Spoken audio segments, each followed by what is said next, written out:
role of the elemental world in the environment. Just a moment. Sorry, just a second. Just a moment.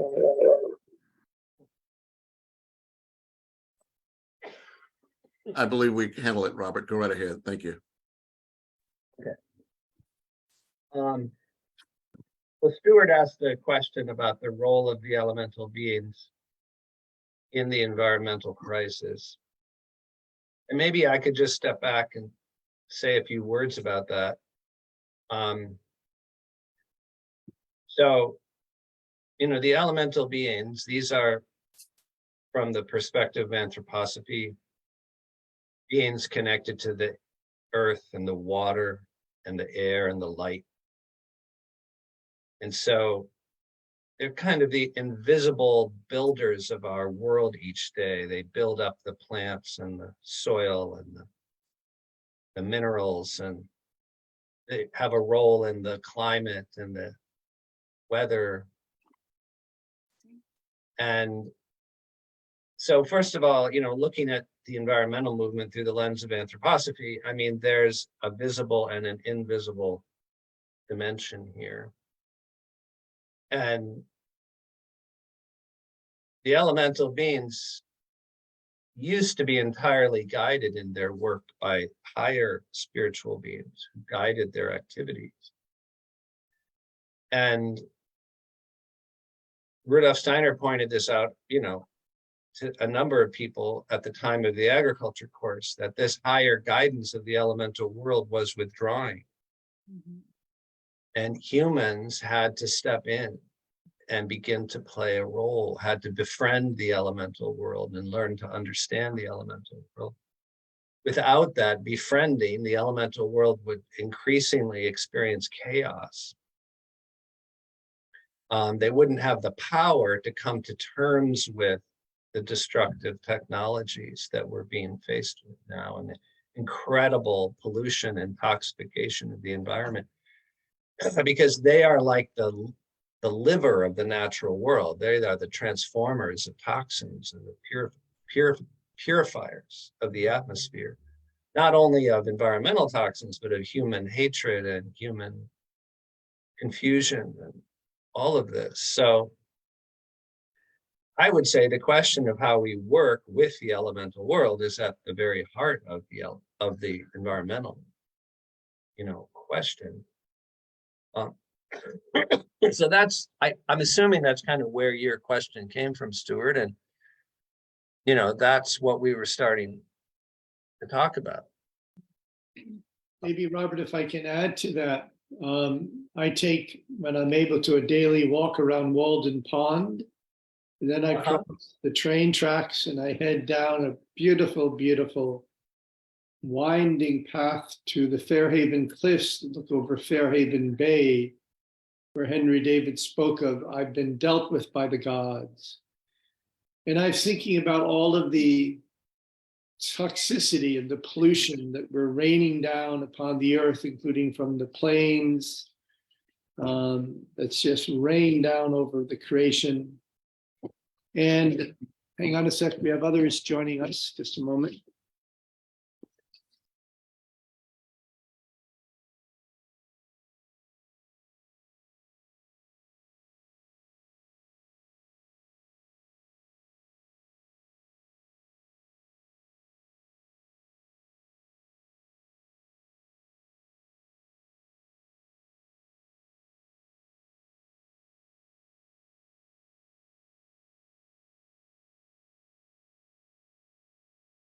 So we have a delegation from Ethiopia and from Africa. I'll just turn it around so you can see who's gathered here. Wow. Cool. Greetings, everyone. And we I have a burning question. I just want to, if I can just finish what I was saying, and then Susan, yes, do speak up. If I can just finish this thread. So as I walk this path every day to the Fairhaven Cliffs and then back to Walden Pond, I think of all the poison we're raining into the environment, including from the plains. And my question is, how do the elemental spirits dealing with this? And on my way back, if I come back in the evening, I pass the Andromeda Ponds, and it's just a chorus, a symphony of these frogs, and it's so loud. And I stop and I just sing to it. And I had the question, what can we do to support the nature spirits? And I realized that they have a wisdom far greater than mine. They're connected with the universe in a far more intimate way than I am. And really the thing I can do is express compassion, appreciation, gratitude, love, and just that itself can perhaps fortify them in some way in their work. So what Robert has said, friends, is that from a spiritual, scientific, or anthroposophical perspective, this wisdom of man, these verses I've been reading from our friend Rudolf Steiner, that at the essence of the elemental crisis today has to do with the invisible nature spirits, that they're really at the heart of it. And yet in our modern Western intellectual thinking, we don't think in those terms. We think of carbon emissions and things like that. So do you want to respond briefly to that? And then Susan had a question. Or do you want to elaborate on that, Robert? Well, maybe it's nice to hear questions. I could maybe address several questions. It might be good to hear what's living in the room. Hey, Susan. Hi, Robert. Thank you so much for being here. So one of the things that I've worked on is to stop geoengineering by way of writing legislation. And I have bills that are actually have been introduced for about 6 years now. Yes. Because and I just want to go into first just a purely physical level without jumping automatically into esoteria, because I think we need to kind of define things. Like if we're talking about toxics, we can say physical toxics, or we can then say emotional, spiritual toxics. But we have to at least make some distinction so we know what we're communicating clearly. Yes. So from just on the physical plane to start, we've got typically, strontium, barium, nanoaluminum, often nanoaluminum tied to paper, sulfuric compounds, and lithium. Lithium, a psychiatric drug, that are being released upon us intentionally, deliberately from planes. These are not exhausts, and these make their way down by precipitation, not just to us, but all over the oceans, all over all waters, all lands, and then get into the food supply because they're nano. So they actually will be uptaken by a plant so that we then eat that, right? Mm-hmm. So, and of course, the entities doing that include the Department of Defense, which gets at least $5 billion per year, or spends $5 billion per year rather, to do this, and then another $5 billion besides in other agencies. So for me, this means, well, we need to stop that, right? But, and so that's why I'm wondering, if there's anything that you would recommend that we do on the physical plane, since it's such a physical thing, and obviously we need to be putting our good, loving energies into Mother Earth, Father Earth, we were just trained to say today. But what can we do, physically? And I just want to add one more thing, which is that there's a wonderful book called L'Arme Climatique, meaning the climatic weapon, written in French. I think it may be translated in English by now, by a friend of mine. And it goes through a long history of weather modification going back, 1,000 years. So Native Americans were definitely, for example, making fires in order to trigger rain, in addition to using fires and smoke signals for long span communications with other tribes. Yeah. Anyway, sorry to lay all of that on you. It's okay. What were you like? That's okay. I mean, yeah, so just to clarify a couple of things. I mean, what I was saying earlier, the kind of work that one can do with, let's say, earth healing with the biodynamic preparations, the kind of impact a biodynamic farm can have, is not a replacement for working to change laws, for example, or, some people have talked about, what's the expression, builder, warrior, and weaver roles in the environmental movement, right? Like we need the warriors who are out there battling to create humane laws and to prevent really terrible things from happening. We need builders who build new, like the organic farming movement was not really a warrior movement politically. They didn't go to the state and say, demand organic farming. They just went out and created an alternative, right? And we need, what people call the weaver role is those who tell the stories, create a new narrative, so to speak. And so just to say, I think there's a lot of different roles needed in the environmental movement. But I do think when it comes to the use of the preparations, the biodynamic preparations and the kind of earth healing work that we're doing, the question is, if we can't get laws changed or we can't have those impacts, can we still do something to mitigate the impact of what you're talking about? What are our mitigation strategies essentially for the atmosphere? And this is where biodynamics, I believe, has a real offering to the mitigation question. It's not only, at the end of the day, you can't make a hard and fast division between the material and spiritual dimension of the atmosphere. This is what Rudolf Steiner tried to show in talking about, excuse me, I'm getting over a case of bronchitis. In talking about the role of homeopathic doses of substances in the atmosphere. The atmosphere doesn't just consist of, the gross forms of hydrogen and carbon and nitrogen that we think of. It consists of minute doses of substances that have very large impacts on the atmosphere. And this is what the biodynamic preparations essentially do. They stimulate effects in the soil and in the air through very tiny doses of alchemically prepared substances.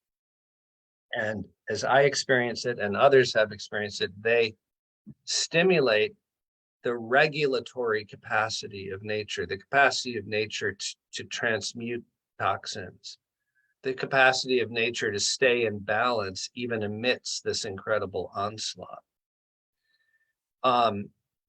So I just want to be clear, I'm not advocating a kind of woo-woo consciousness here that we can just go do these things and not worry what's happening out there.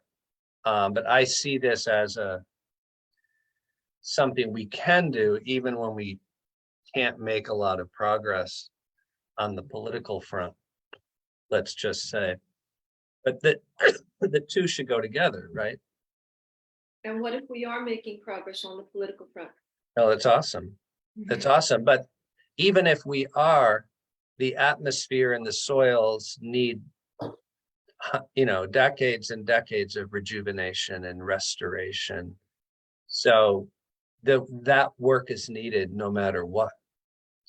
The earth is losing its ability to breathe properly. And the question is, how can we restore the healthy breathing cycles of the earth? In the and we were talking last night with David Skews at the festivals, human festivals, done in love and with devotion, I believe can serve that. Absolutely. And, and if you bring the biodynamic preparations into a festival, then you can enhance that impact of a festival, I would say. Yeah. And I had a question too. So I'm curious, Robert, when we spoke earlier, you were talking about what, in terms of the actual physical preparations and then the festivals, what impact do you think it has on the seen and the unseen to actually, what is more important from your perspective? Is one, are they equally important, or does one really more impactful than the other? What are you asking me to compare? A festival versus the use of a biodynamic preparation? Yes, I am. They're complementary, are they not? Yeah. Yeah, that's a hard question. They're very complementary, but I make a distinction between agricultural use of the biodynamic preparations and ceremonial use of them. And I think they're both very important, but what's new, what hasn't been done nearly as much, is using them in ceremony, using them in festival life. And what we do is we look for places on the earth that have a natural amplifying effect because they have a natural vitality, they have a natural health. That could be a biodynamic farm, but it could be Walden Pond. It could be just a beautiful place in nature that has an ability to breathe still in a healthy way. And by using the preparations in such a place, and by, you could say, applying them with love and with art, with ceremony, then they can be radiated into the heights and into the depths and into the widths. And they can have an impact, in my experience, on the weather, on the health of the plant and animal kingdoms. Again, it's not a replacement for all kinds of other practices. But Robert, let me jump in for a moment. So we've used the term biodynamic preparations, and we have friends from Africa here, from Jamaica. This is part of their lore, but they're not familiar with the term biodynamic preparations. Can you tell them what the biodynamic preparations actually are, and maybe give an instance, one example, what they are and how they're created? Certainly. Greetings. Greetings. Well,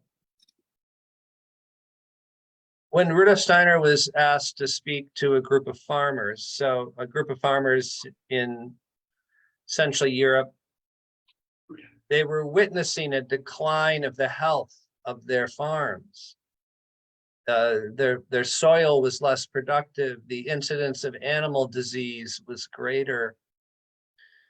It was like there was a loss of vitality happening on the earth. And on the one hand, he taught them a lot of good agricultural practices that are now, many of them, part of the organic movement, like rotational grazing and contour plowing and, well, many different things. But he also then said to them, it's not going to be enough to restore the health of the earth to just use good agricultural practices. He said the earth also needs healing in its essential nature. And so he gave them a series of recipes, you could say, for making what I call earth medicines. And traditionally, however, they're called biodynamic preparations. And these are substances that are made in a very unique way. And I'll give you a couple of examples. But they're used in the making of compost, and they're used as a field spray. You spray them out on the soil. You spray them on plants at certain times. And they have the power to quicken the life forces on a farm and rejuvenate a farm. They're kind of an energetic healing for a farm or a garden or a landscape. And I'll give you an example of, well, two of the most commonly used preparations. One is called horn manure, and one is called horn silica. Okay. And the way you make horn manure is you take the horn of a cow And you take fresh cow manure and you stuff cow manure into this horn. And then in the autumn, you bury this horn in the earth and you let it sit in the earth all winter. And when you dig it up in the spring, now mind you, most people bury dozens, if not hundreds of horns then in the winter. When you dig it up in the spring, May I just say this, so you don't cut the horns off the cows? That this isn't part of the modern agriculture where you dehorn the cows. If you can, yeah, I just wanted to say that. you have to secure a source of cow horns, typically from like slaughterhouses and things like that. But when you dig these horns up in the spring, this manure that you packed in the horn has gone through a fundamental change. It's become a remarkable substance. We don't really have time now, but Rudolf Steiner explained why this is. Why it is that putting manure in a cow horn and burying it over the winter changes that manure in a fundamental way. And so that manure is now a kind of earth medicine. And if you take a little bit of it, sorry, did you want to stop me and ask a question? I want a question. Yes. So, what when you say the manure is the cow dung? Yeah. Manure. That's the cow dung, right? Yes. Yes. Okay, okay. I just Yes, want to be sure. Yeah, very good. It's cow dung. Okay, thank you. So you take this cow dung that's now been through a transformation. And in the spring, you put a very small amount in a bucket of water and you stir it for an hour. In a special way, you make a vortex. You stir it very thoroughly. And then you spread it out in small droplets on a field that, let's say, you've just planted. And this substance then has a remarkable ability to quicken the root forming processes of the plants, to help the plants anchor themselves strongly into the earth. And it also helps the soil build up its healthy vitality. And so it's been discovered when farms use these kind of earth healing medicines regularly, it has all kinds of beneficial strengthening effects on the farm. Not detoxifying, but at least strengthening to the plants, Yes, soil quality. yes. But it's working through subtle effects. It's not because you're spreading the tiniest amount of this substance on the farm. So it's not like you're spreading, it's not like you're adding a material substance to the soil in any normal sense of the word. In a certain sense, it's principle of homeopathy in a certain way. Small qualitative substances that have a mighty impact. So, in Jamaica, the Caribbean, we would have like the rat bat. Bats. Yeah. And the bats live in the cave. They're food, the waste matter, then we will go get that waste matter. And it's almost the same as he's speaking right now. Can you hear, Robert, what's being said? I cannot. So he's saying in Jamaica, they gather the dung from the bats, from the caves, and apparently use it in a similar way. Interesting. Yes. Maybe Yeah. if you can continue with these two examples, I think they'll be helpful, and then we can open up for feedback. Well, yeah, the second example is something called horn silica, which is made by taking quartz crystals and breaking them down into a powder, a very fine powder. It takes a long time. Are you following me about quartz? Quartz is this type of mineral in the earth. And you take this mineral substance and then you fill a cow horn with this quartz. But the quartz you bury over the summer, you bury it in the fall, you bury it in the spring and you let it sit in the earth over the summer. And you dig it up in the fall. And then you stir this substance in a similar way and you apply it to the leaves of plants as they're growing. And this then agriculturally, it has the impact of strengthening the photosynthetic processes of the plants. It enhances the plant's ability to receive light and to absorb nutrients through the light.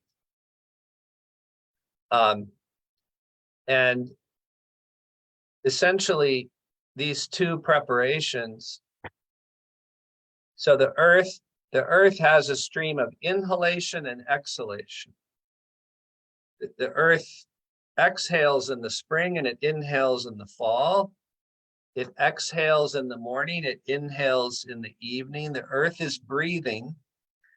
And these two preparations strengthen the exhalation and inhalation processes of the earth.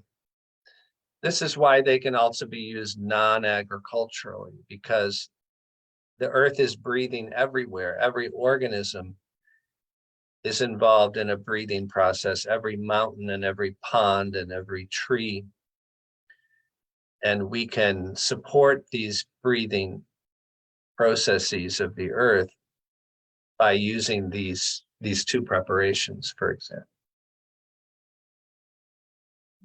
And there's a lot of there's a biodynamic associations around the world, millions upon millions of acres that are farmed this way, which was a forerunner of the organic movement. Most people know organic agriculture.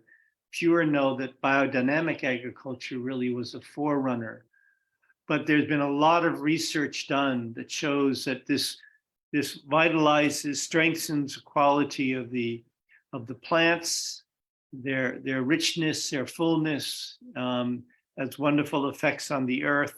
There's a lot of research institutes that have spoken about this for the modern scientific mind, not just for those who intuitively have a sense or have a mystical feeling, but really show how it meets the demands of modern science. It's real, it's grounded. Yeah. Yeah, and Robert, I had another question. You were speaking earlier with Susan just about treating and any with the preps, and that would help to strengthen to strengthen the roots and the growing of the plants. But then I was wondering if you could speak to what about the toxins? I mean, with regard to the last 10 or 20 years, obviously this is all new, and Steiner obviously, perhaps he anticipated it, but what have you learned, or is there any research that speaks to addressing the toxins? Because my guess is that would really be helpful in terms of bringing in the festivals you were talking about, by really working with the elementals and being able to transform what's being laid down.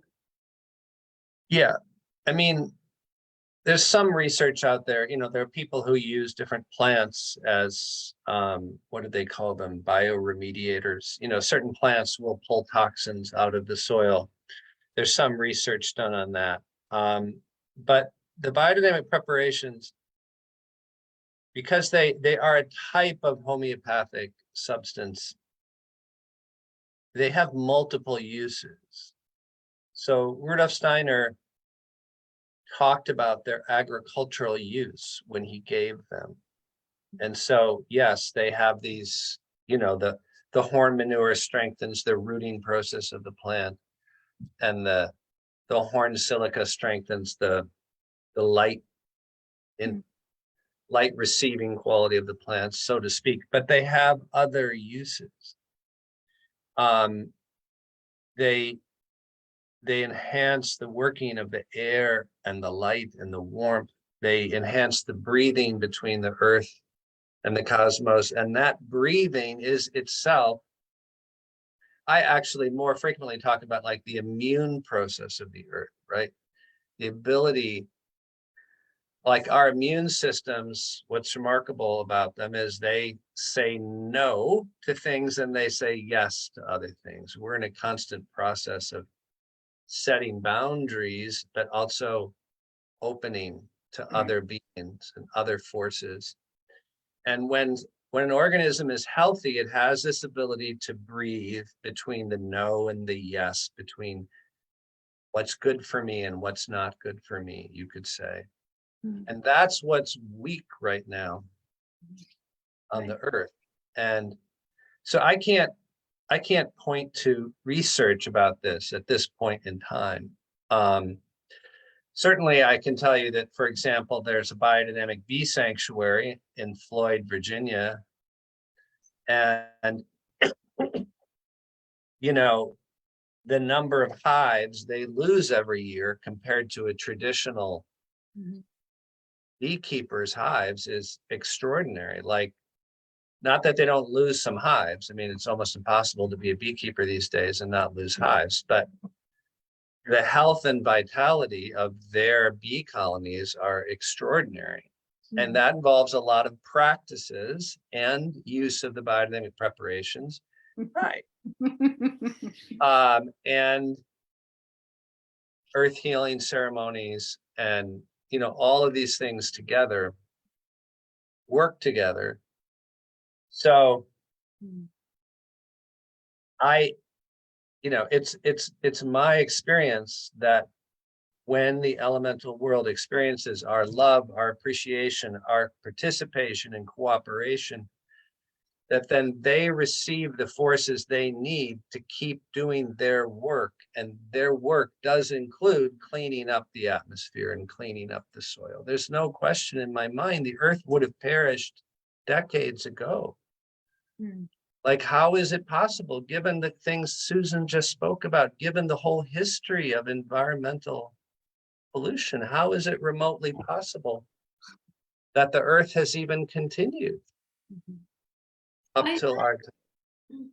I'm sorry, yeah, and in response, I had something of, and I didn't mean to share spiritual experiences publicly here, but I did have an experience in 1995, and I knew what was going on in the Chernobyl area at that time. This was not the initial explosion, it was a secondary one. And I knew that that was happening before I had any way of knowing that. But that's just one. There have been other instances as well. And what came to me very clearly that is that since approximately that time, Mother, Father Earth has been effectively in a coma, like insofar as we think of Mother, Father Earth as being Gaia or having its own unique signature frequency of 7.83 hertz and having, you know, some sort of spirit of its own, right? That is comatose from my personal spiritual understanding and has been for decades. That doesn't mean that things don't seem to keep functioning on the surface. We do a little farming here, we do a little beekeeping here, we lose this, we lose that. Things don't work as well as they used to even 5 years ago or whatever. So it's functionally, it keeps on going. But there's something very fundamental that and then again, this just came out of a spiritual experience for me that told me that it was all comatose at this point. So thank you, Robert. Sorry. Yep. You've gone well over the time that we had. Yeah, I'm just going with the flow here, but yeah, I need to go as well. I'm grateful. We have with us Ian Trousdale. I trust you know each other, Robert, you and Ian. Hey, Ian, we don't really know each other, but I know of you a little bit through Hugh Radcliffe, who's a close friend and colleague. Oh, wonderful. And Hugh's been wanting to connect us, and of course Stuart brings you up often, so it's very nice to meet you ever so briefly. Where are you, Robert? I'm in Viroqua, Wisconsin. Okay. Yeah. Okay, so you'll know Bente Goldstein, Bente Hellum. Oh yeah, Bente and Walter are very dear friends of mine. Give them my love, please. I will. I We were at will. Emerson together. Oh, lovely. Cool. Well, I will, I just wanted to say one last thing in response to what Susan said, Stuart, and then I'm going to sign off. Great, great. And just to say, Susan, I don't think I've said anything that really contradicts that. Deep down, the earth is in a kind of decline. There's no question about it. And yet we have to work every bit of vitality and health that is still on the earth. I think we need to tend and nourish and strengthen. So I honor what you've shared. I think it's also true of society as a whole, not just the earth. We're living in a comatose society at the moment. Anyway, thank you all so much for the opportunity to be part of your Earth Day celebration. Really appreciate it. Beautiful to meet all of you ever so briefly. So thank you, Stuart. And Robert, sorry, just Robert, can you and I make a connection? Some of you on WhatsApp, or how does it work? Yeah, that would be great. Why don't I put my information, I'll put my email and phone number in the chat here before I go. Right. That work? Yeah, I'd love to connect, Ian. Thank you very much, Robert. Thank you very much. And we will keep you in touch with what's happening at Walden Pond, which Ian has visited a few years ago and is quite familiar with. So Robert, Awesome. thank you. I hope you have a wonderful dinner. We will be in touch. Thank you, Stuart. All right. Blessings. Bye, Robert. Thank you. Dr. Karp, New Spirit. So I get the real pleasure to introduce you to an old friend. We met in 1977, which was not just a century ago, but a millennium ago. And, you know, sometimes you meet people and they're new friends, but they're really old friends. And I consider Ian a brother, an older brother, a sage. His phlegmatic temperament balances mine, more sanguine and choleric. So we have a wonderful dance over the years. He's done remarkable work with what's called flow forms. We both worked with a sculptor and a scientist in England named John Wilkes, who had taken indications of Rudolf Steiner, friend Rudolf Steiner, about how when you bring water into a figure eight movement, the lemniscate figure eight, it actually vitalizes itself. So I'm going to present in a very simple way, a simple glimpse of how this works, and it's much more sophisticated, which Ian will go into. But imagine a series of heart-shaped vessels going down one after another. So the water that's dirty or polluted goes into the top and it moves in the figure eight. And then it drops down to the next level and it moves in the figure eight because of the harp-shaped vessel. And by the time it comes to the end, it's been vitalized. And I'm putting it's something to do with the pattern of movement. As I say, infinity sign. exactly. Exactly. Exactly. So, but Ian's work is multidimensional. He's from New Zealand. He's worked with the Maori in New Zealand quite closely. Not everyone is granted that honor. And he's one who works with the spirits and the beings of water.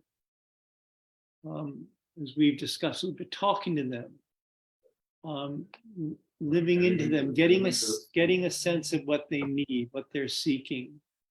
And he's also he works with our friend Rudolf Steiner, and he's in the middle of some writing he'll speak about that has to do with what we discussed the other night, is how we can truly become free. We'll say all day long, I'm a free person, but how can we manifest that more fully? So I'm not sure, Ian, that's an awfully appropriate introduction, but at the end of our weekend, it's what I offer. And so greetings, you're being streamed. We have people on with us on the on Zoom, and then here in the room. We have colleagues from Susan's from Florida, my left, from Jamaica and Guyana. Wonderful. Puerto Rico, St. Croix, Yeah. Virgin Islands. And Ethiopia. we have Huda here from Ethiopia, who's of the line of the Queen of Sheba and Oh. the High Priest Melchizedek. And then we have a dear sister whose mother's name is Louisa May Alcott. So she Okay. has an Alcott connection. And then we have on the from Bermuda, we have Corin Smith, who's been working to shift the Bermuda Devil's Triangle into the Michael Triangle Oh, good work. in a very deep and significant way. And we have Andrew here from Los Angeles. Can you appear for a moment, Andrew, with your shining countenance? Yeah, I saw you before. Good to see you. And others. So Ian, you take it away, whatever way you're so moved. Yeah, okay. Oh, well, lovely to meet you, even though it's, so to speak, at a distance, but not. First of all, to do with our work with Flowform, John Wilkes worked very closely with a man named George Adams, who was a esoteric pupil of Rudolf Steiner's, and they took on this task of how to upgrade water from normal water or even low quality water into very high quality water. And they were part of a group that started the Institute for Flow Sciences in Germany in 1961. Their aim was to create a technology which could transform water into sacred water, high quality water, not just its physical properties, but also its energetic and spiritual qualities, where spiritual means being.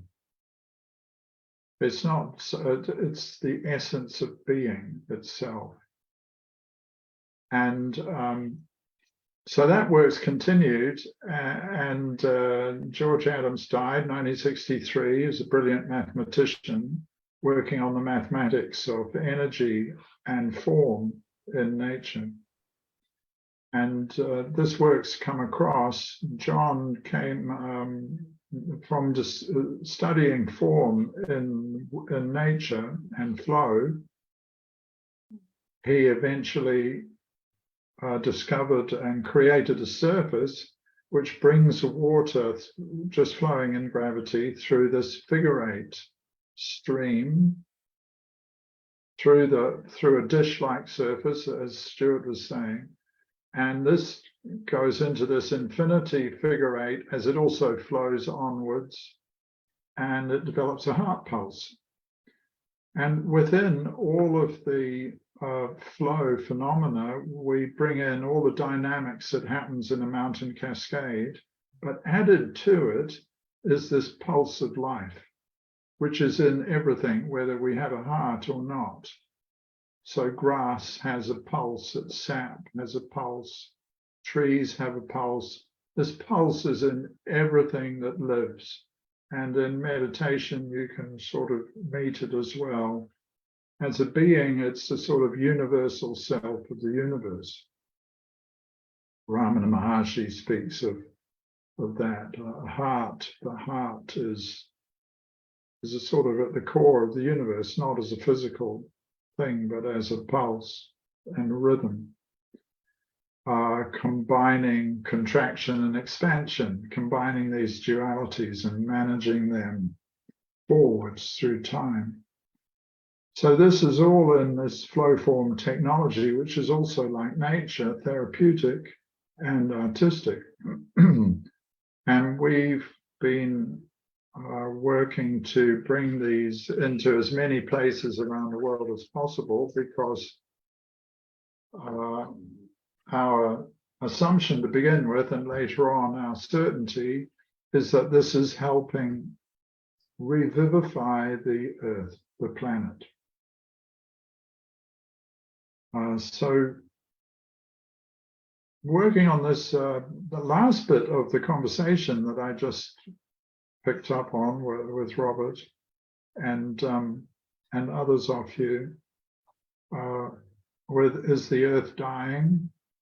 And what happens, I think, at the essence of Rudolf Steiner's work and of many spiritual traditions is, how do we bring the earth's being into a sort of a spiritual sun, so that the earth in time, while its physical body deteriorates, we hope not too quickly, but as it ages over a very long time, we can, through our inner work as tiny little ants on a wonderful big colony of beings, help the earth become a transcendent spiritual being and eventually turn into a sort of spiritual sun of which we can be a part. So that's the aim, I suppose, of my work, to be a tiny little portion of that over a short period of time at the moment.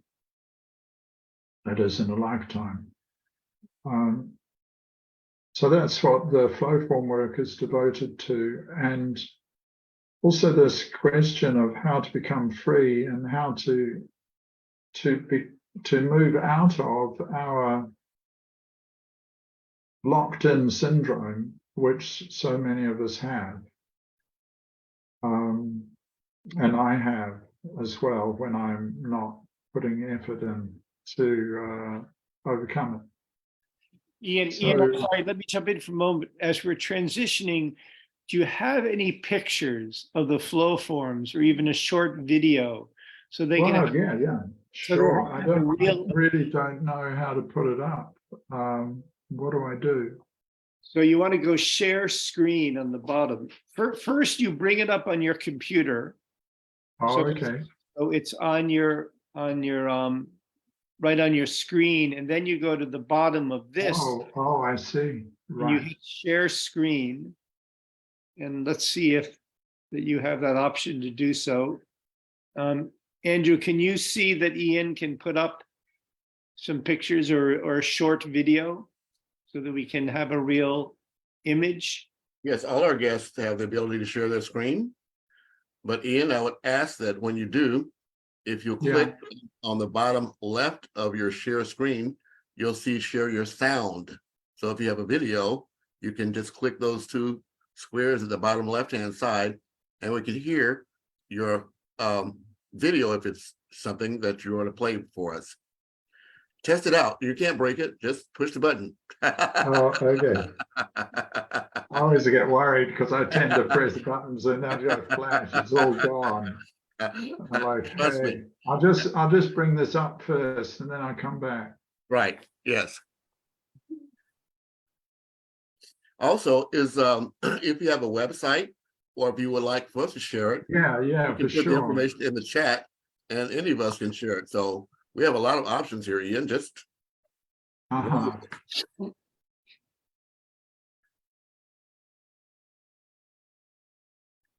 So once you get the video, whatever it is, the pictures, then you go to share screen, and then you'll see what's on your desktop, and then you just click on the one you want us to see, and it will appear. And then if it's a short video, you just push, play, and it'll play, and we'll all see it. All righty. That's one old timer to another. My grandchildren are better than I am. All righty, now I've got this showing on my screen. I can't see anything else. Go click on it. Oh, okay, so I'm back in Zoom. Yeah, wow. Now click share screen. Click share screen. Share screen. There it is. I see it. And Okay. now click on it, the video.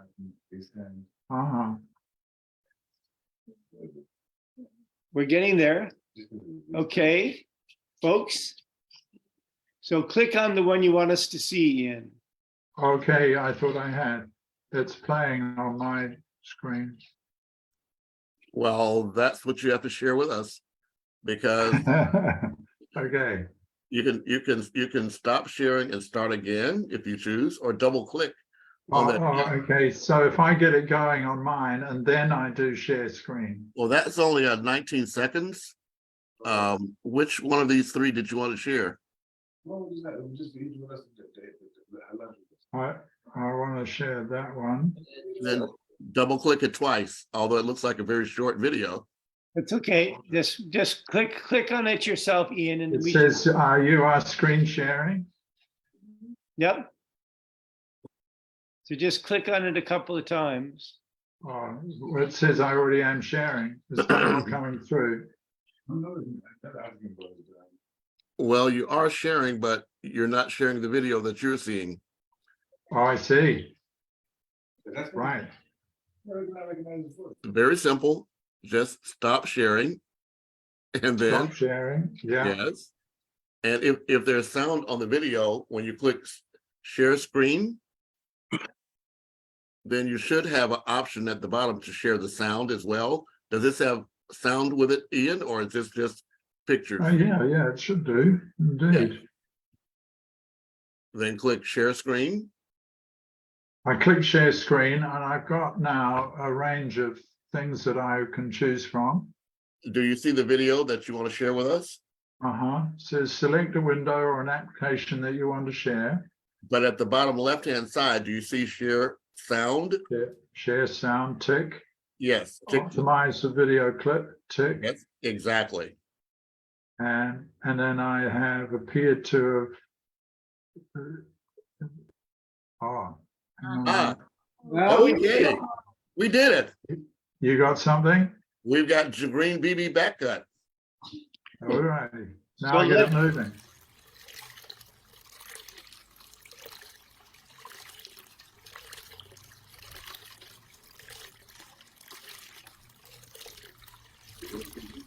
Well,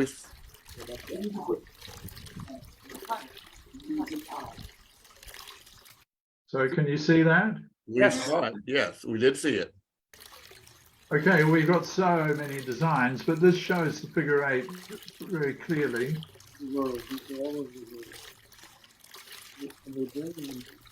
And you can hear the pulse. And nature beings have especially, and they really love this.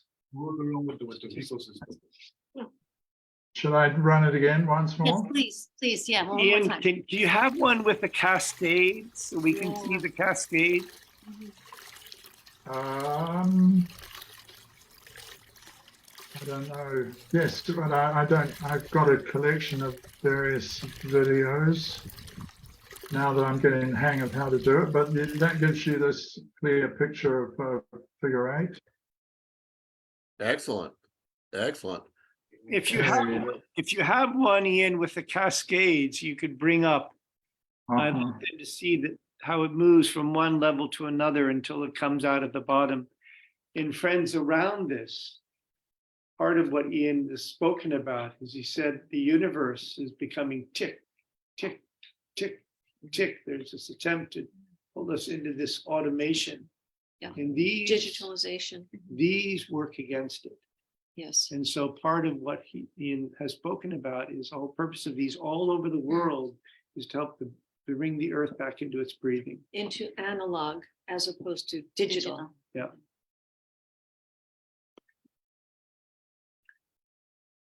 Are you able, Ian, to find another one?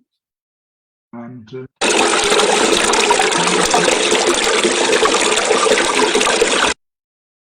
very noisy. That's okay. That's okay. Beautiful. Okay, this is at a gentleman's home in Belgium who's been a meditant. He somehow came into a certain amount of money and stopped working as an engineer and took up meditation. And he built a little sort of seminar room and a beautiful natural swim pool, which has no of course, it has no chlorine or chemicals in it, because you only need to put that in when water's stagnant, and water is stagnant when it stops moving. And so if you can keep it moving, then it's fine. So that's one of the things we do. And I'm hoping this video will go down. Oh no, I don't know that it does. I would have prepared. This is the thing.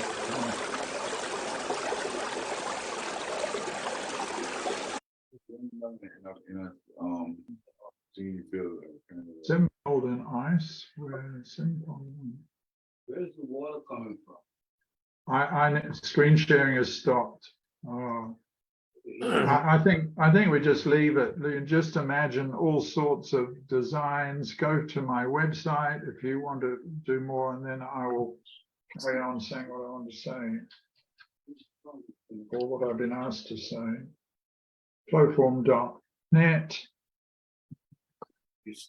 There are lots of pictures there and some videos and things like that. So we've got these as technical pieces for factories and farms. We transform dairy shed effluent into liquid fertilizer. We have city centers that we've set these up on over many meters, not just small ones. We've got a lake in New Zealand that I've treated with a 35-meter cascade. It goes on many things. So this is something I've been involved in now for 45 years. And with colleagues in Europe, we've done about 10,000 projects in 50 countries. So this is the website, Flowform, is that correct? Right. Yeah. It's empty. Yeah, thank you. So Ian, thank you. People can go to the Oh, website. that's, People can go to the website and see more. See, here you see it. People can go to the website and see more. You are beginning to transition into this other aspect of your work. So please, if you will, take up that thread. okay. All righty. Great. Thank you. Like many of us, I've worked for many years to transform myself. And so is this coming through, Stuart? Yes, we hear you. Yeah, okay. And I've followed a path from an early age that I wanted to somehow know the greatest good God that is available. And I wanted to know this being directly as much as is possible to stand. So that was an aim of mine when I was about 18 and childhood. So I've worked at that, and in the last few years, I've been able to clarify this sufficiently to start writing a book called How to Know Reality. And in order to share some of the methods, not necessarily experiences, because I've had a lot of those, but so do many of us, but rather to share technique,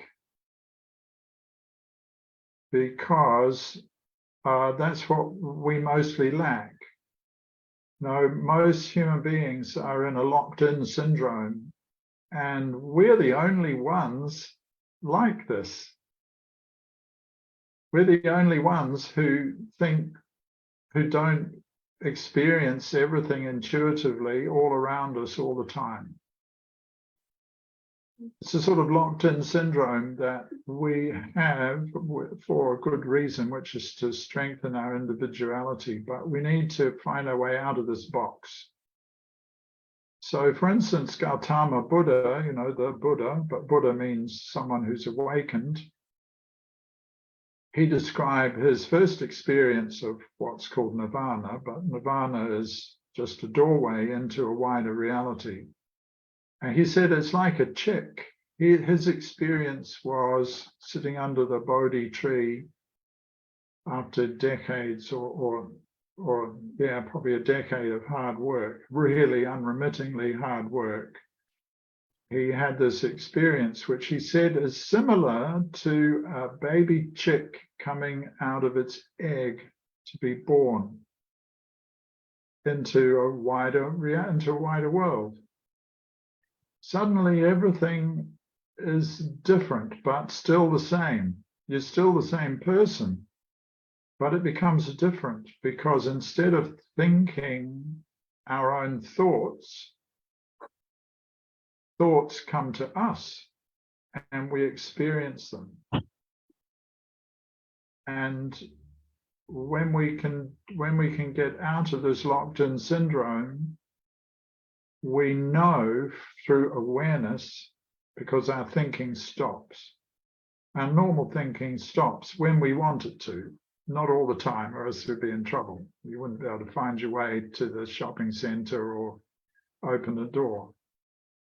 So the thing is to find a way of doing that and staying capable in everyday life and managing life much, much better. And this involves the transformation of our mind so it becomes a spiritual body. So it becomes a spiritual physiology. And when we have a mind which is receptive to our own higher spiritual being, then that spiritual being can come and reside in us. But our mind, which is made up of obviously our thoughts, our feelings, and our will impulses, which need managing and improving over time. Our soul body, which people talk about as a sort of aura, but our soul body is a structure which can be perceived. And it has different forms and movements and structure, densities, and so forth with different people. And then we have an energy body. Now, energy body is also has a structure and a form and a movement quality. And that's our mind. Our mind is an actual thing. It's not some abstract stuff where thoughts buzz around. It's an actual thing which is perceivable when you have the senses. So we have a soul and soul body, we have an energy body, and we have a physical body, obviously. And we have physical senses for our physical body. But where are the senses for these other things? We have to develop senses for them. So anyway, these can be done from what we are. And the human being is wonderfully designed to know. That's what we do. We know stuff. Unfortunately, we've been captured into this just knowing ideas as abstract things. So let's say you want to know the being of water or of a particular area, or the being of your country, or the being of lettuces out in the back garden, anything at all. And I can share a 5-step method soon as a sort of technique. So what we do is we turn towards it. Let's think of something.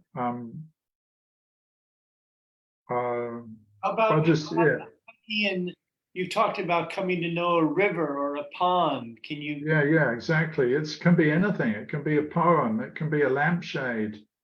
It can be the sky. Can you give an It example? can be your own higher being. Anything at all. How do we know something? So let's just think of something. Give an example, since we've been talking about it, about how you've worked with rivers or ponds. Yeah. Well, we could say a tree. Trees are always great. Great to have a tree as a friend. Let's say a mature tree. They're even better, like elder brother or sister, depending on who it is. everything's a person. This is one of the things you discover. Everything is a person, including the sofa, the tree, the house, the clock. Everything is a person.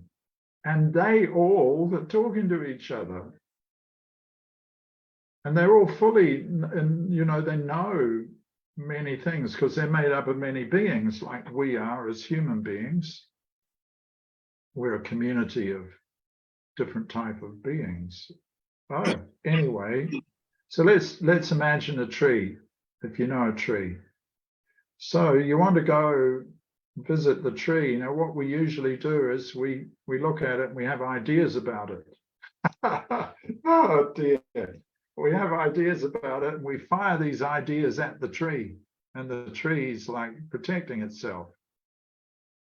Because we go, oh, that's a conifer. Do I like conifers? No, I don't. Oh, yes, I do. I like swamp cypress, but I don't like the other conifers, and so forth. And we go have all these thoughts, and we have memories and personal opinions, and the tree is just pushing these things away and thinking, oh, grow up. And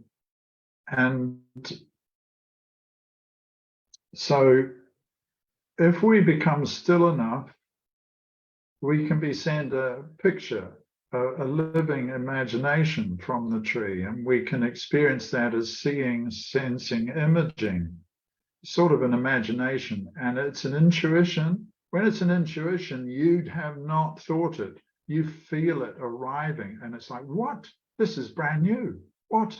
I've never thought this before in my life. And you know, because of awareness knows. Awareness is the sense of knowing. It's a light that shines on your process of knowing.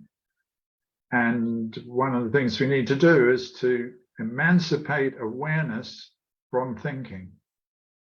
It's usually lost in thinking, and that's how you know you've had a thought. It's awareness. But awareness is the light shining from your own higher spirit into your earthly being. And this awareness shines on you. So what we want to do is to free up our awareness. When you learn through practices to stop thinking, all that's left is awareness. That's a nirvana sort of state. Just awareness, watching yourself being peaceful and still, having only good feelings that are not personal, just peace. And you're in a state of being. You don't want to do anything. It's just being peacefully aware. That's experiencing your own higher self. And that's a good beginning. That's where we get to. When we can get like that, it's a wonderful experience. But we have to carry on with everyday life. So that experience is the experience of your higher self, who's your eternal spiritual being in higher dimensions, being allowed to manifest itself a tiny little bit within our human earthly person.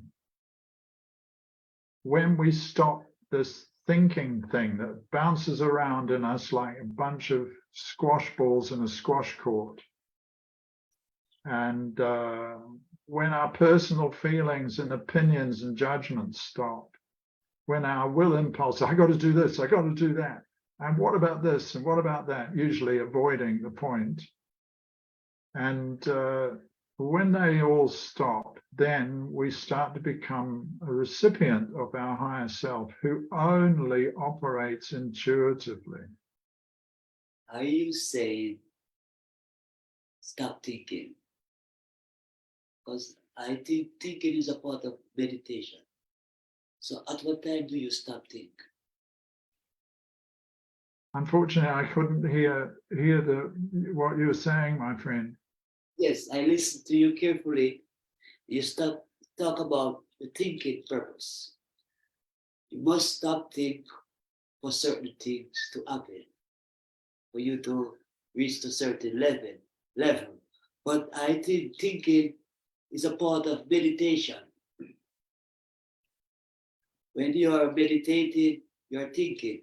How do you do that? How do you stop the thinking when you are meditating? Meditating. Mm-hmm. I'm sorry, I've got a New Zealand accent. I think yours is Jamaican, is it? Yeah, And so with the combination also of the microphone, I can't fully understand. What he My was saying, apologies. what he was saying is that for him, I believe meditation involves thinking. And how do you stop thinking when you're meditating? Ah, yeah, good, excellent. Okay, so ways of, and can you understand my accent from New Zealand? Is it okay? Very good, very good. All righty, all right, good.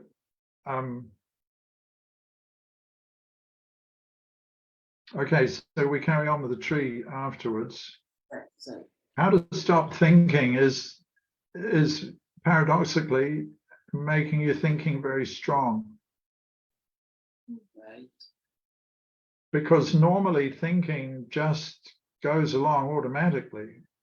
right, We see something, we remember something, and we have thoughts about it. right, But if we practice specifically thinking about something really simple and staying with that point, for instance, a shoelace or a cushion or a paperclip or something simple, apparently not spiritual, but that's different. So if we can really think about one thing and keep the focus on that, that brings willpower into thinking. thank you. And when your own higher being who's raying into you as awareness, you know the difference between awareness and thinking. I see that. This awareness comes into you and it brings willpower into the activity of thinking, for instance, about a paperclip. Okay, it's metal. It can bend a little bit, so it must be a certain type of metal. And what's its actual shape like this? Where does it come from? Where do I buy it? What color is it? What does it feel like if I bite it?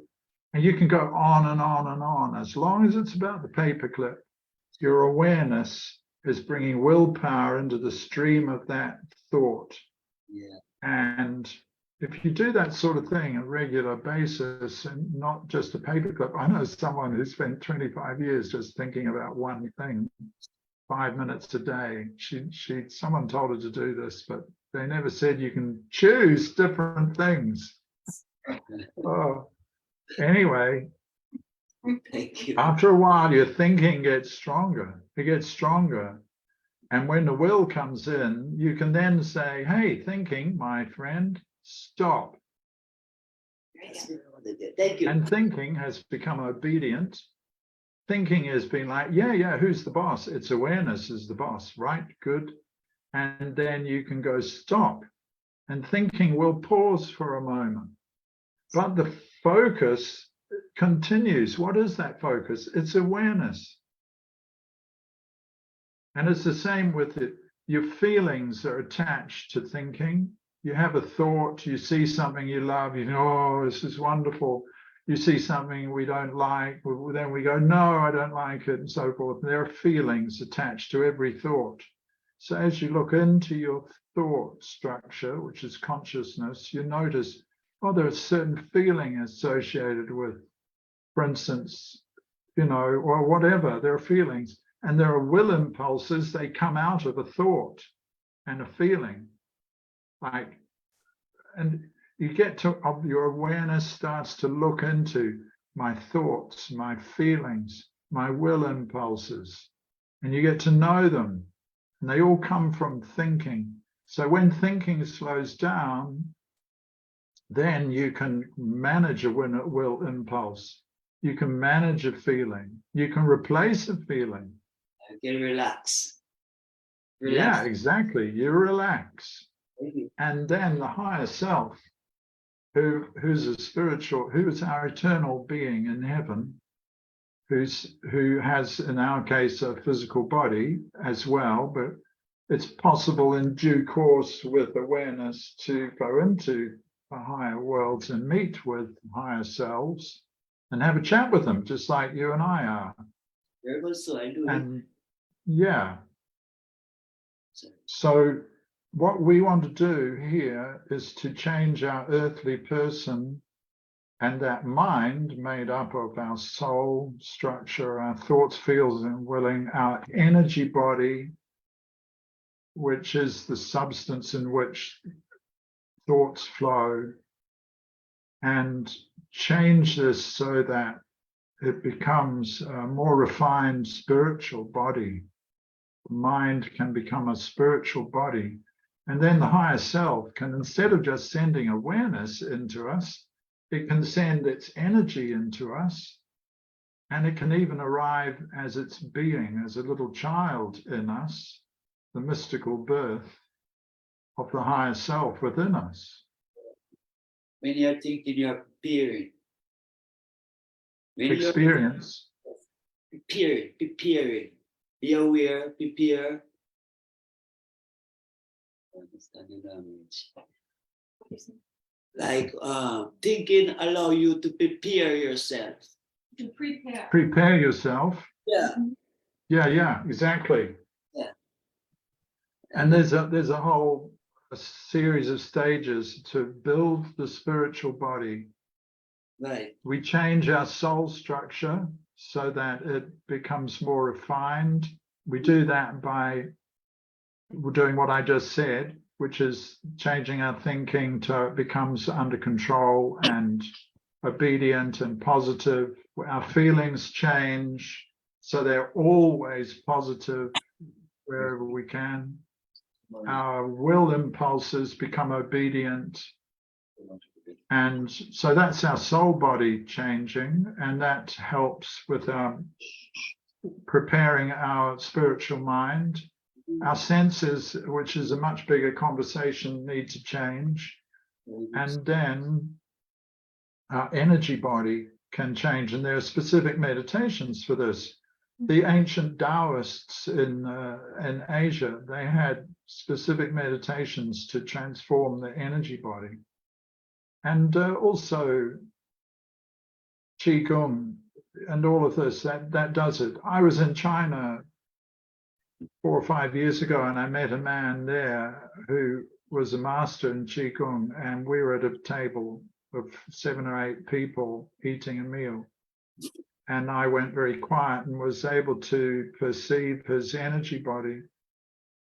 And it was extraordinarily different to everyone else's, because he'd been doing these practices and meditations for decades. It was so mobile and alive and flowing, whereas others were moving around doing their job. A few of them were a bit fixed. So anyway, when you have a mobile and translucent energy body, then the higher self's energy can come in, because the higher self in the spiritual world has a being, has a body made of love. That's our actual being.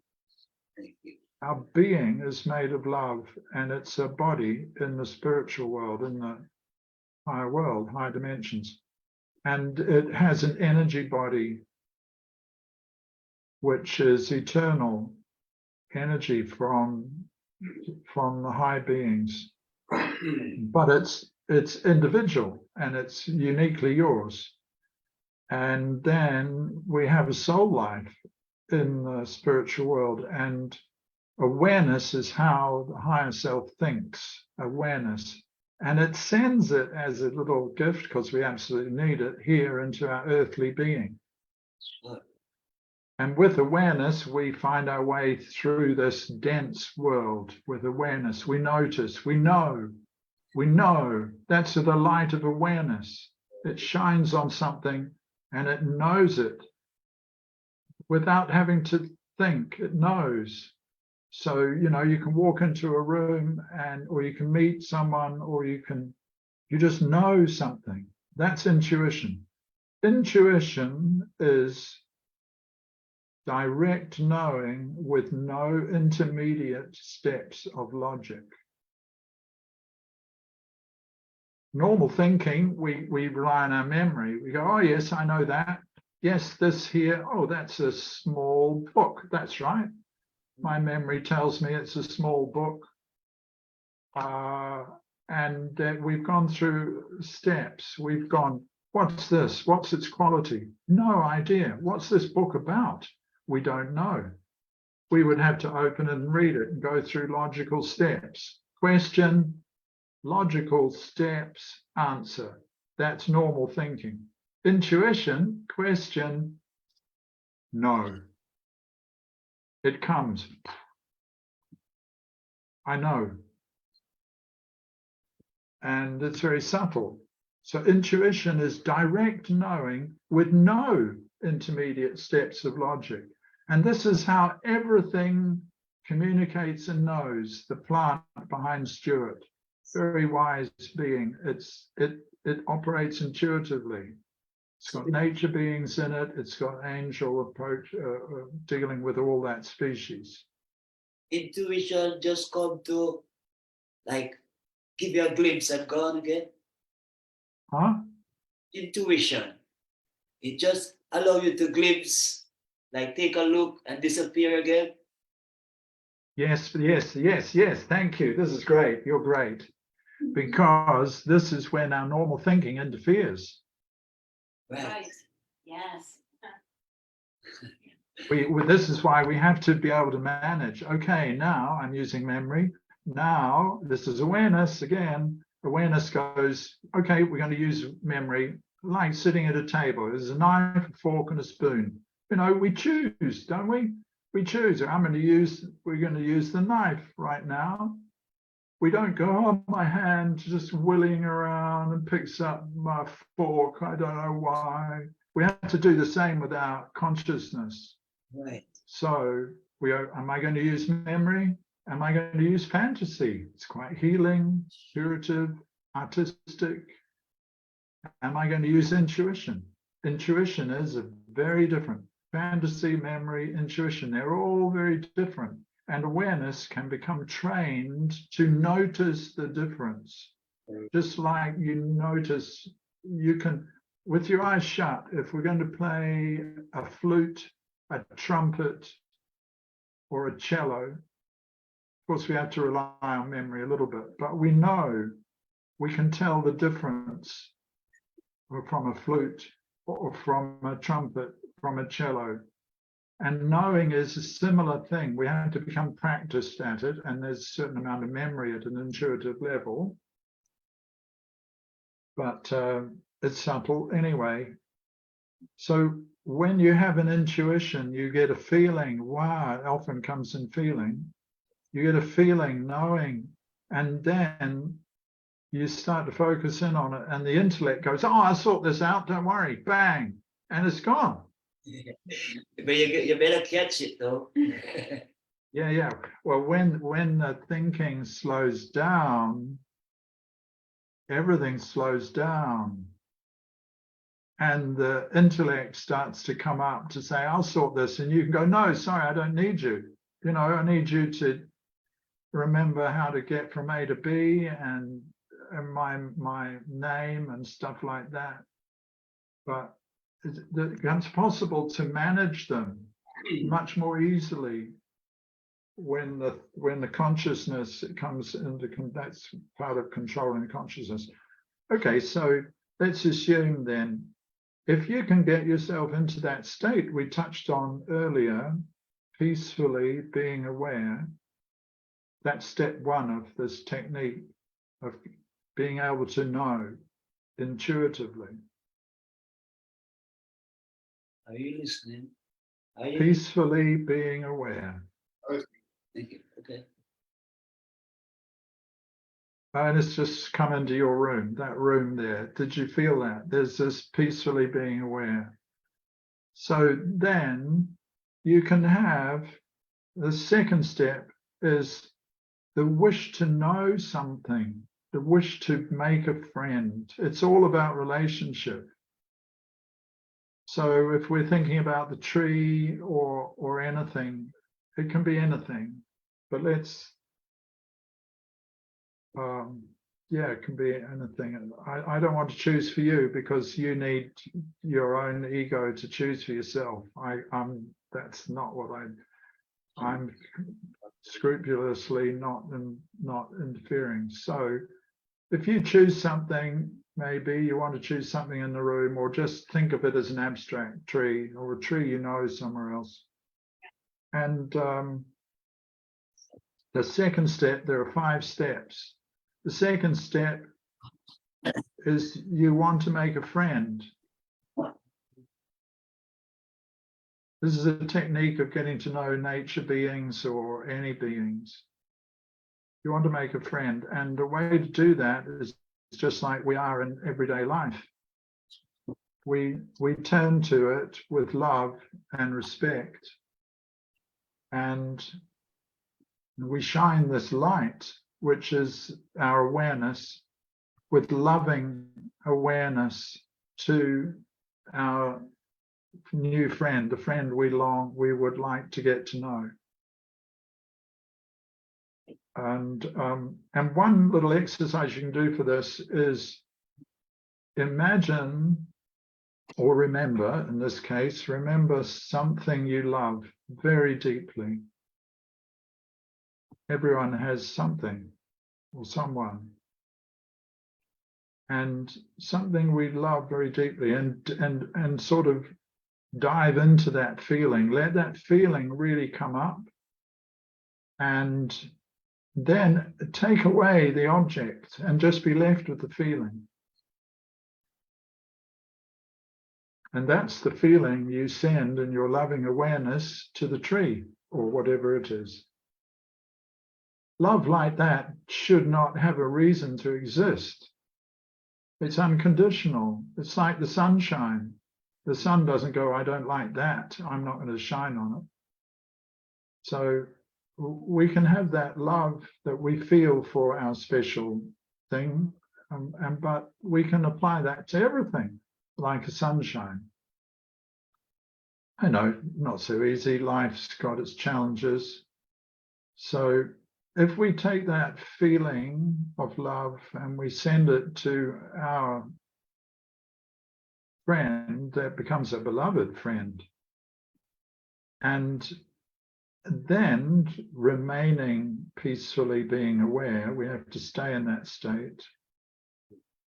We then have got to the second state.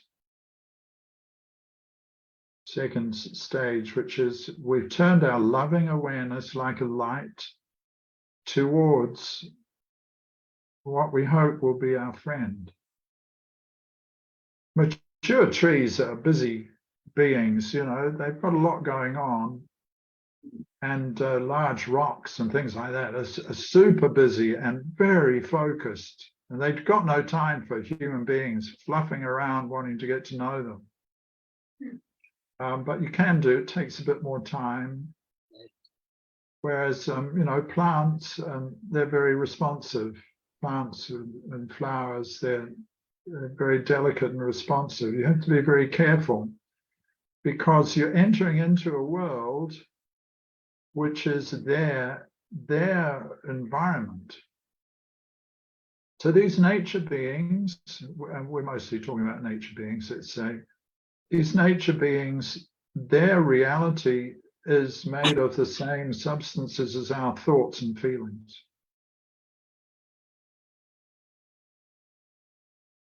So that's their world. That's what their world is made of.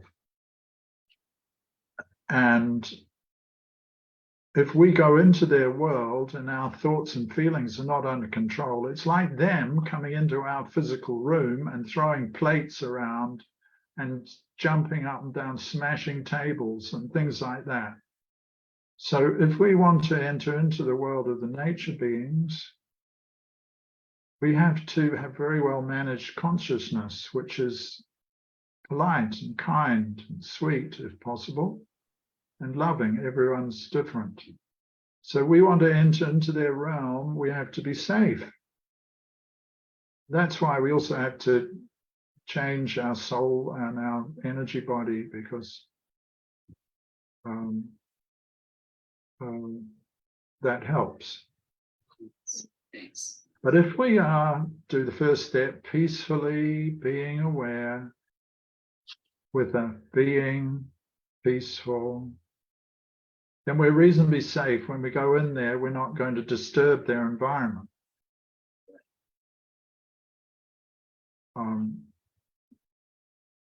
Then we send our loving awareness. That's the second step. And the third step is we're very polite. It's just normal politeness. You have to wait for the being to agree or to set aside what they're doing to focus in on you partly. So third step is polite, respectful waiting for a sign, for something which responds. And because you're in an intuitive state, ideally you're not thinking anymore, but you're observing with awareness. It's different. You'll notice. And people have there are many different ways something can respond. It can smile at you in a mystical way where you just see synesthetically a smile in the air. It can expand. A plant that's in a still room with no wind, a plant can appear to start to move a little bit. Or there can be energy waves up above it. Or it can send a feeling with, I love you too. Or if it's a grumpier, sort of more robust being, be like, well, come on, get on with it. I'm busy. What do you want? So there are any number of things. It starts becoming telepathic through feeling life. The fourth step is the conversation. And you can have a direct conversation. It's two-way. You're not just interviewing this wonderful being. You're having a conversation with a friend. Like you go to a party, in everyday life, we go to a party, we get invited, turn up late, there's a room full of people, and you go and get a drink and mill around a little bit. And then there's someone on the other side of the room, you think, wow, I don't know why, but I'd really like to talk to that person, talk with that person. And you don't just go over and interfere with the conversation she or he is already having with somebody else and say, oh, tell me all about yourself. I'm interested in having an experience of somebody different. No, you go over and you politely wait. And the person will become aware that you're politely waiting, even if you're behind them, because everyone has awareness. And after a little while, the conversation starts to happen. And this politeness and respectfulness, I think, is one of the most important laws of the universe. And it applies to everything. Whichever part of the realms of reality you go to, or however it happens. Politeness and respect. If you can't love something, there's compassion. Those are the two options as far as I'm concerned in life. And compassion is a type of love, so that's basically it. The more we judge things and hurl our subtle opinions at them, the more we build up walls to create this locked-in syndrome that human beings lock ourselves up in these little cupboards inside our minds. Meanwhile, everything around us is awake and alive and communicating intuitively with each other. Native Americans knew this, Aboriginals know this. Many traditional ways of life know this. We probably all know folk who live in this sort of life. They're usually quiet and peaceful type of people. Because they know many of us are in this locked-in syndrome and no use talking to them about it. However, it's a technique. So the conversation can go on, and when your new friend says something to you, which will happen telepathically through feelings, through images, through a range of, there are a whole range of ways this can happen, but there are techniques, and I don't have time to go into that, obviously, but it's going into this book. And our defense mechanisms are not up as they are in the intellect, so they can, a wonderful and good friend can say something which utterly changes your life. I had an experience like that with the milk jug in England, and it really changed my way of doing things. So A milk jug? a milk jug, yeah, they're wonderful. I have a highly educated friend whose life was changed in a seminar I was running in China, whose life was changed by a cashew nut. Cashew nut. Why it's not? True. Why not?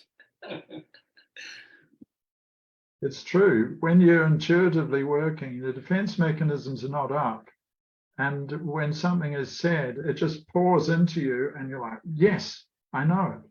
This milk jug was a very happy milk jug because people in that room, in that house, meditated. And milk jugs usually not all that happy.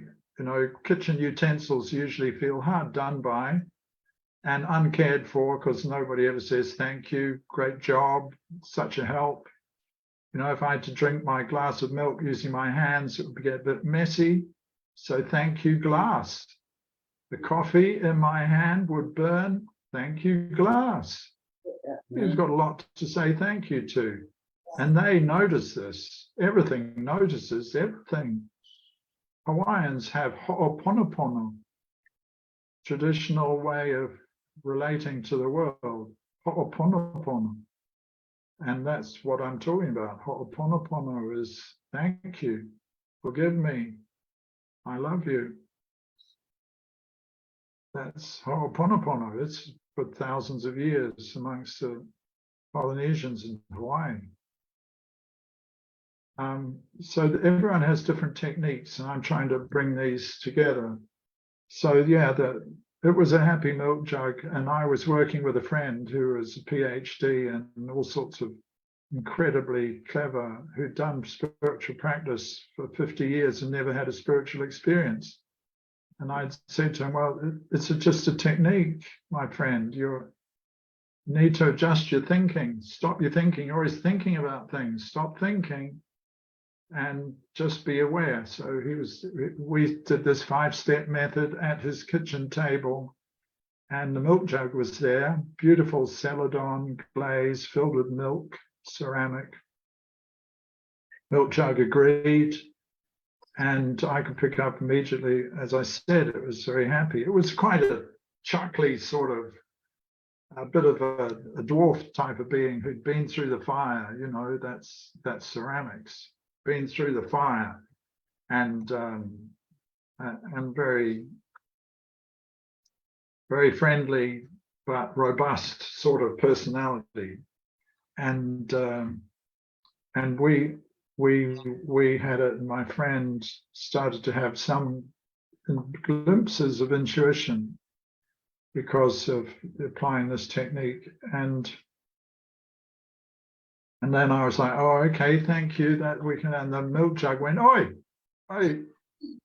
I've got something to say. And I was like, oh, I'm so sorry, I've completely forgotten about this. Pardon me for being so impolite. I didn't say it out loud, obviously. And so I was like, okay, so please share with me. And the milk jug, who was blissfully happy in a very robust, active way, said to me, why are you not as happy as me? And it shocked me to the core. Yeah. I thought, yeah, well, why? And I really don't know. And I said it to my friend who's very clever, said, oh, because milk jugs are finished beings and human beings are in process. And the milk jug went, oh, weak excuse. And I realized then that I've got a choice. You live in the moment. The roof of my house is not collapsing. The bank is not knocking on the door. I'm reasonably healthy. I got no excuse. Being deeply happy, and to be deeply happy just means let my higher self in. So it's a catalyst for significant change in my life. And he's a very good friend, that milk jug. So there's a big, big world out there, as the Buddha said, when you come out of the locked-in syndrome, which is a shell all around us, and start to live in the wider reality. The fifth step is to say thank you. All conversations roll up to an ending, don't they? Yes. All conversations have a timing, and the timing expresses itself, and hopefully both people know when the time is. Hopefully. And that's awareness as well. Our awareness is very subtle. It's continually assessing things all around us. So the thing is to become aware of your awareness and what it's teaching us all the time. And then there's this, okay, time to wind up and to say thank you. And loyalty is really important now. You've got a friend for life. Because time and space mean nothing. My friend the milk jug might be half a world away, but in intuitive consciousness, time and space mean literally nothing. So this friend of, Robert Karp mentioned Hugh Ratcliffe, Stuart. Hugh, who's American, but he's living in the south of France. He and I had 3 visits to the Seine River, and we worked with a handheld flow form with the river and got to know the river in the way that I talked about my friend the milk jug. So there are any number of things you can do with streams and plants, and the thing to do is to choose one and make a friend of it, and then it'll help teach you. Ian, wonderful. I'm going to propose that we pause now because we have had a long weekend and we have some people I promised they could take a nap. And they have been present for what you've offered. Thank you so much. But I want to thank you, Ian, because I've invited you to speak about this over the years, and you weren't ready then, but you clearly are now, and I'm delighted because I would like to think that we have 4 center trustees of the Center for American Studies with us. That's what the Center for American Studies can do. It can say to people, what moves in your heart? Share it with us. We don't ask people to give speeches or lectures or talks or presentations, but to bring offerings. Yeah. And that's what you've done. And so maybe. Well, that's my offering, that 5-step thing. And, there are many people, I'm sure, who are more intuitive than I. What I'm trying to do is to come up with a technique which is available for anyone to move into intuitive realm. Well, what I'd like to do, Ian, did you have anything final to say? Because before you depart, I want to read you from the 12+1 steps I have discerned over the years on Thoreau's path of knowledge. Well, yeah, you've told me about this. I looked it up on How point. we come to know something, not knowledge is a steel trap, but what our soul has to go through to actually come to know something, to commune. So I'd like to ask you to offer some final words, and then let's pause with the whole group. But if you have just 3 or 4 minutes, I do want to is so much related to what you said, to go over those briefly, to mention them to you. Please, yes. Then we can take up that thread. So any final comments, Ian? No, not really. I put up my Knowing Reality Patreon website there. Well, it's the old thing of love one another the way I have loved you. That's Jesus's message. And he's not just wanting everyone to be nice to each other. It's a technique of knowing. Yes, you. Excellent. Love one another, he Yes. said, the way I have loved you. It's a technique. It's not like let's all go around being hugging and being kind. When you love everything, it starts to respond and you get to know it. And you know it by merging with it, uniting with it. That's when it's not just an idea. You become it. And then you know it for what it actually is, while being very polite and respectful. Ian, Huda here on my left. Huda is one of the few people alive on the earth whose heart is in her right breast, in order, she's been told and has come to recognize, to keep her mind or brain aligned with her heart. Oh, wonderful. My wife has a nephew who has the same thing. All the organs around the other way Interesting. in New Zealand. Kidney, liver, stomach, the whole thing.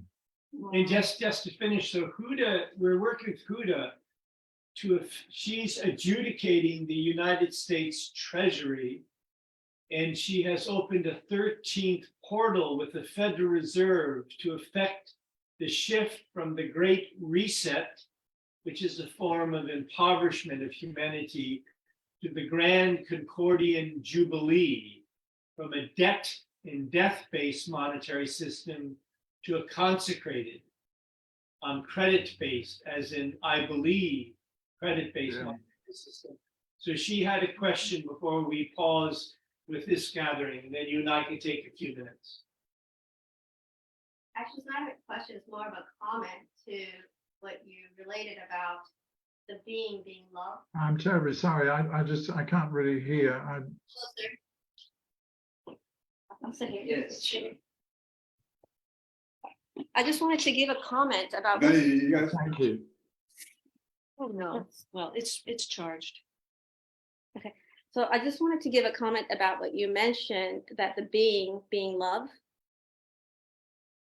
And when I was doing my meditation, I did see a spiritual experience where it was love. And even the fireworks were also organic love, like it just hearts coming out, or like, and just like you said also, where their reality or that reality from the other realm being where everything, including the crystal castle being you and you being the crystal castle, and the feeling of that unison but separate sovereign identities. All of those realms, I've experienced them in my lifetime.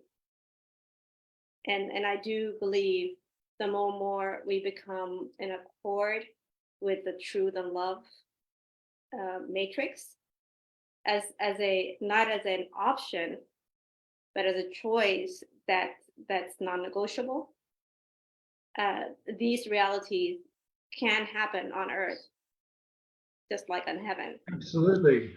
Yeah, absolutely. The thing is, these other realms are here and now. All these dimensions are right through the physical realm. It's just our perception that doesn't see them and know them. Right. So I think the more people who develop intuitive knowing is going to solve a lot of problems, because reality will show itself. Of course, we should all be kind and support each other and have an economic system that does the same thing. Right. when we have intuitive knowing and when large numbers of people's consciousness becomes truly intuitive, then we will want to help each other. We will want to set things up so it works better. But while the intellect is doing all the planning and policy making, very difficult. Well, that's the thing. I think that policy planners are not coming from the spirit, and this is where the leadership is so important. The leadership needs to be people who have those wisdom to align the earth and heaven calibration. Because the calibration and the policies need to speak to ascension, and right now we don't have that policy at all. And and that is what Cord and I actually have worked on at the Treasury level to make that happen. Are you the person from Oneida? Bermuda. Bermuda. Bermuda. Oh, okay. Nice. You talking about Michelle, right? Yeah, talking about Michelle. Yeah, this is it. Well, you know, Galileo died 1642, and he was one of the first people to think really intellectually. And so there were maybe 10 people in Europe who thought like him at that time. They wrote letters to each other because they had to stay under the radar from the Roman Catholic Church. And now the whole planet thinks like this at policy making, foundation, raising money, university policies, governments, businesses. They want everything weighed, measured, numbered, and the intellect has to think it through with intermediate steps of logic, or else it's not true. So 1650, let's say, it's 350 years, 370 years. Consciousness has changed so radically throughout the world. Now, what I think we need to do is to change consciousness so that we keep our intellect because it's useful, but we develop intuitive knowing to a remarkably extensive degree so that we can meet beings and talk with them, so that we can receive information from them, so that we can open up to various ways, imaginative understandings from them, and have a whole community. Then we're going to solve all these problems because nature knows what it's doing. We need to talk to the beings involved who know what they're doing. Thank you. So let us pause formally. I do want to take a couple of minutes with you. Anybody else is welcome who wishes. This is Thoreau's Path of Knowledge, but let's pause. At 9 o'clock tonight, we've invited Sherry and Ronald to speak about the book Kingly Man. I've invited Rick Luckins of the Live Fest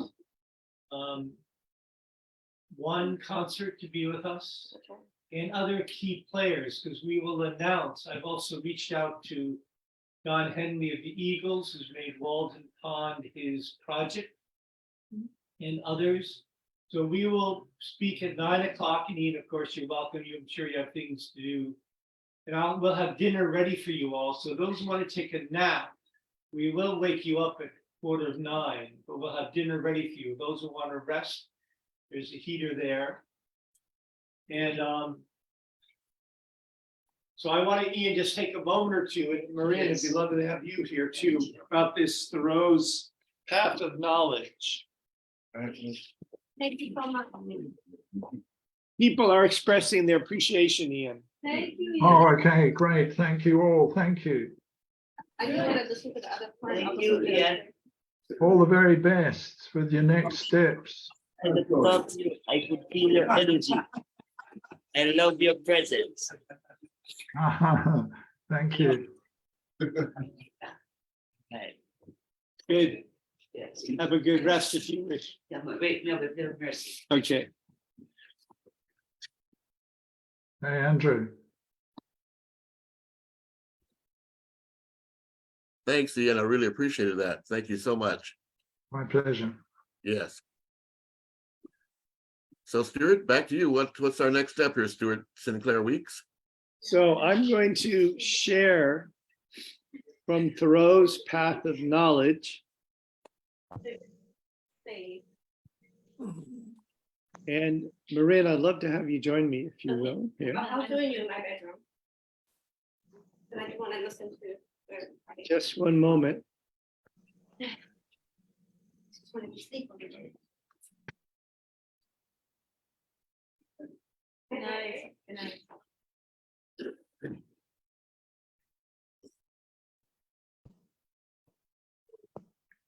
In a couple hours, okay. Just one sec. Okay. I'm going to put this on the shared screen as well. All right. Thank you. Hey, Andrew, you're looking kind of warm. Go ahead, nice Karp. Let's see. It's good. I'm acclimating myself, Corn. Yeah. Okay, cool. So I'm going to put this up on the screen.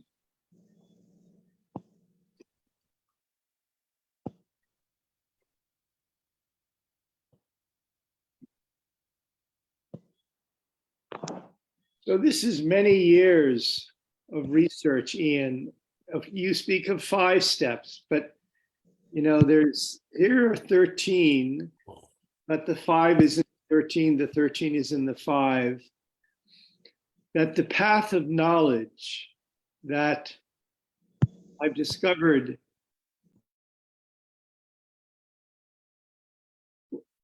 is introduced by a quote from Goethe. There's hardly any experience in the realm of a living being which meets us in such an elementary way as that of rhythm. One can say that the experience of rhythm is the experience of life itself. However, anyone who wishes to gain some clear understanding of this central phenomenon of life will find it difficult to penetrate into this realm with his consciousness. Rhythm as a way of functioning is so all-pervasive of living processes that the question, what is rhythm, cannot but cause embarrassment or even confusion. In that living nature exists in rhythm, she can only be understood in her essence through a theory of transformation, which follows the stream of life itself.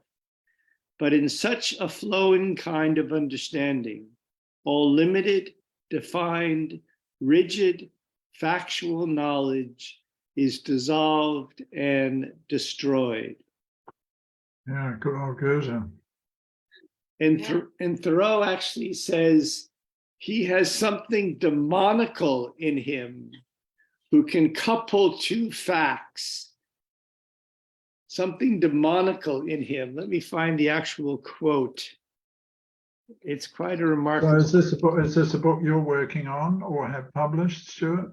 This is a book that it's going to the publishers that is about 30 years of experience. Which talks about, yes. So Thoreau says, wisdom does not inspect, but behold. We must look a long time before we can see. He has something demonical in him who can discern a law or couple 2 facts. Well, the intellect does have that quality. Yeah. So anyways, we don't need to go into great length, but since I was moved how, in a way, kindred our work has been, I just want to go over these steps. So for Thoreau, the path of knowledge is a path the soul has to journey through. And I can also send this to you, Ian, as well. Thank you. That would be helpful. Send this. It begins with a sense of the I am, an awakening sense of the self. That leads to a sense of intimations of kinship. Once we come to ourself, we have a sense of our relationship to the larger universe. And I'll give you just some few quotes from these.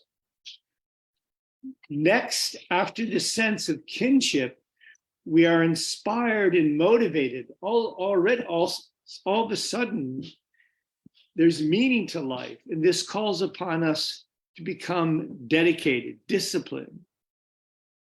That unfolds into wonder. And this is a contraction and expansion. Wonder blossoms into reverence. Reverence awakens a sense of sympathy. But we can become too sympathetic. So Thoreau speaks about how we also must learn to forget. Yeah. Not to be drawn So too much. that would create empathy, which is not sympathy, but it's a forgetting of yourself and becoming the other. Right, right. And then in the forgetting, the next step he refers to, at least in my readings, he's not as systematic as I've been here. Sure. But after the forgetting comes a whole process of self-transformation. You're talking about being polite, being grateful. And that self-transformation leads to a sense of correspondence. We rise to meet in this self-transformation and to correspond with that which we are engaged with, which leads to a transcendence. And again, I'll give you just a few quotes, which leads to a knowing. And out of the knowing comes the impulse to recreate. So let me just give you a couple of quotes that go with these, because it's wonderful how Thoreau addresses these. So this is my attempt in America. Yeah, it's marvelous. You know, often these seminal people like Thoreau, they need someone to collate and correlate their ideas so they're more accessible to people. Well, also, as I say to my anthroposophical friends, yes, we can speak about a Goethean science in America, and Goethe is grand, and I don't take away a thing from him. But I think we can also speak about a Thoreauvian science. And Thoreau's critiques of Goethe shed deep, deep insight, I believe, on the mission of America. His critiques of Goethe, which were devoted critiques. But so here, just to give you a couple of quotes from each of these steps, begins with, how can one expect a harvest of thought who's not had a seed time of character? So the awakening of the sense to the sense of self says, I to myself, Thoreau notes, should be the motto of my journals.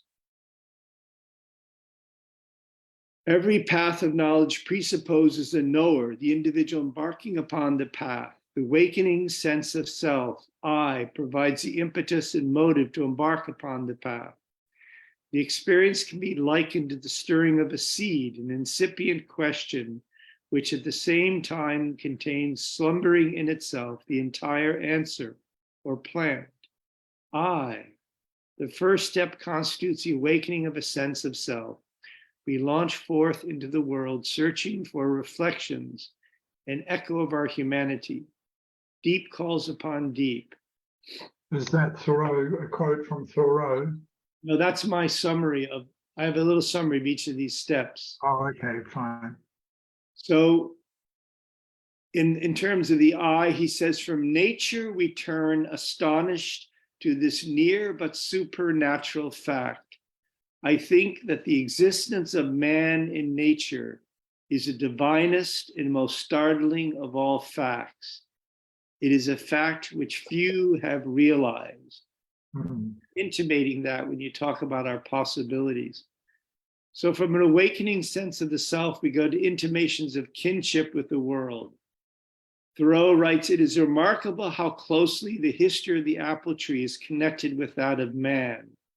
The geologist tells us that the order of the Rosaceae, which includes the apple, also the true grasses and the Labetae, or mints were introduced only a short time previous to the appearance of man on the globe. Ah, if I could so live that there should be no desultory moment in all my life, that in the trivial season when small fruits are ripe, my fruits might be ripe also, that I could match nature always with my moods, that in each season when some part of nature especially flourishes, then a corresponding part of me may not fail to flourish. Ah, I would walk, I would sit and sleep with nature, with natural piety. What if I could pray aloud or to myself as I went along by the brook side, a cheerful prayer like the birds. For joy, I could embrace the earth. I should delight to be buried in it. As the individual awakens to the experience of the self, a growing sense. Sorry, Stuart. Because it's just past midday here, and I have to also. I've got to head off. I've got a meeting coming up. Good. Then I'll just send this to you. I'm delighted to get more of a sense of your work. Fantastic! It's what a wonderful compilation of that together. I will forward this, Ian, and we can find a more opportune time. I'd love to get your thoughts on it. Mm-hmm. I do think. And then you've got a chapter on each step. Say again? Do you have a chapter on each step? Yes, yes. Okay, wow, fantastic. Well, how nice. It's been wonderful. Thank you so much, Ian. And prior to leaving, is it possible to get the website name briefly from you? I know it's on the chat, but if you could, if possible, maybe Can you give Marin again your website? Oh, I see. I have a Patreon website, which I don't use much, but I have been beginning to develop it a bit. And patreon.com/knowingreality. And I've been so busy with Flowform and writing my book for 1 hour a day for the last 3 years. So it's just beginning to come forward more into the public through that patreon.com knowing reality. And I also do some consultations for folk professionally, because I'm a Reiki master as well, but also have developed these other methods of being able to perceive and meet someone's higher self, and then have conversation with the three of us, their higher self, the earthly person, and myself as a sort of interpreter and involvement, so that the earthly person who runs the show can ask questions of their own higher self about their life and about this, that, and the other. And I can offer what the higher self has to say about it, that it's not able to communicate directly to its own person. Beautiful. Thank you. Beautiful. Well, Ian, I just sent you that. At your leisure, we can take up that thread. But yeah, thank you so much. Thank you, Andrew, for guiding me through this morass of technology.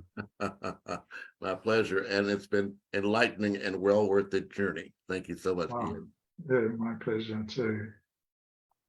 And everyone else, sorry I can't see you and I don't know your name, but oh yeah, Corin, thank you. I saw you earlier. Great to be with you. Where are you? I'm in Bermuda. Bermuda, great. Yeah, just around the corner from New Zealand. Yes, yes, good corner. Great. All right, then. So I'll sign it. I'll sign out later. See you later, Andrew. All right, Corin. Take care. Love you. Okay, thank you all. All right, Ian. Love you. love, old friend. Thank you. Love you too. All right, so Stuart Sinclair Weeks, are we going to put a halt here and come back at 9, or what's our schedule? We are, and would you be kind enough, you or Corin, to touch base with Sherry? I haven't heard from her yet, or at least I haven't seen any message make sure that she and Ronald are going to be with us. Well, to- they don't, that's a Corn and Huda project that neither one knows me, so I'll leave it to Corn and Huda to follow up. Corin, are you there? I think you already left, so you're gonna have to come back to Huda, I believe. Well, Huda's trying to sleep. So Oh. you reach out to Corin and ask, if I may ask, Andrew, while I prepare us dinner. Sure, I'll go ahead and end this then, and we'll reconnect in an hour. And if you could check with him and make sure that Sherry and Ronald are on board to speak about the work at 9 o'clock our time, 6 o'clock their time. I'll inbox his WhatsApp and call him. Yes. Thank you very much. Have a good evening. Thank Talk to you in a minute. Yep. Hmm.